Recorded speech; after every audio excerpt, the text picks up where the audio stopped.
Dans la famille des mauvaises mères, je demande Thétis. Thétis, c'est la mère d'Achille et c'est aussi celle qui est à l'origine de son point faible, le fameux talon d'Achille. Mais ce que l'on sait moins, c'est que avant d'avoir Achille et de le rendre invulnérable, Thétis a eu 6 autres fils qu'elle a tous tués.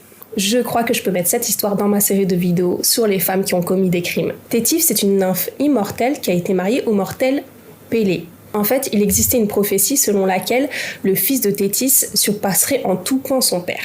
Et là, Zeus, donc le roi des dieux, il s'est dit « Oulala, elle, il faut pas que je la laisse se marier avec un dieu, sinon on est dans la mouise. » Donc il s'est dit « Je vais la marier par sécurité à un mortel. » Sauf que Thétis est immortelle, mais son mari est mortel, donc forcément, leurs enfants seront mortels. Et ça, Thétis, elle l'accepte pas. Son but, c'est que ses fils deviennent immortels comme elle, et je peux la comprendre. Donc Thétis a eu la bonne idée d'utiliser l'ambroisie. Donc l'ambroisie, c'est la nourriture des dieux, et c'est ce qui est censé leur procurer l'immortalité.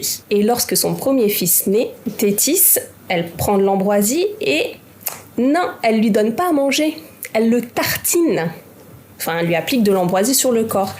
Et après, il faut bien qu'elle vérifie qu'il soit immortel. Vous voyez le truc venir ou pas ?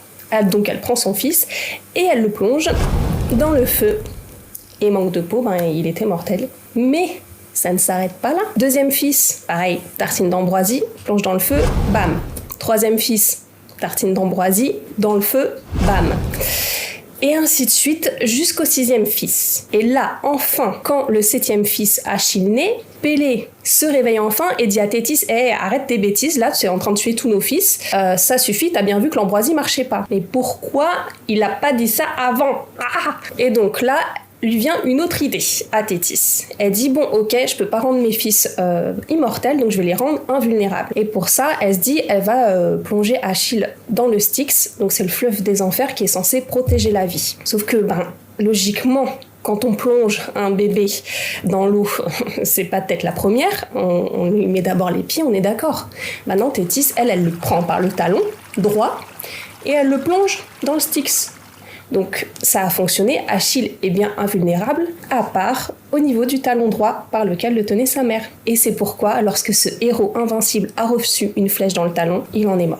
C'était le seul endroit vulnérable. Donc voilà, toutes les idées de Thétis partaient d'une bonne volonté, mais elles n'ont pas fonctionné.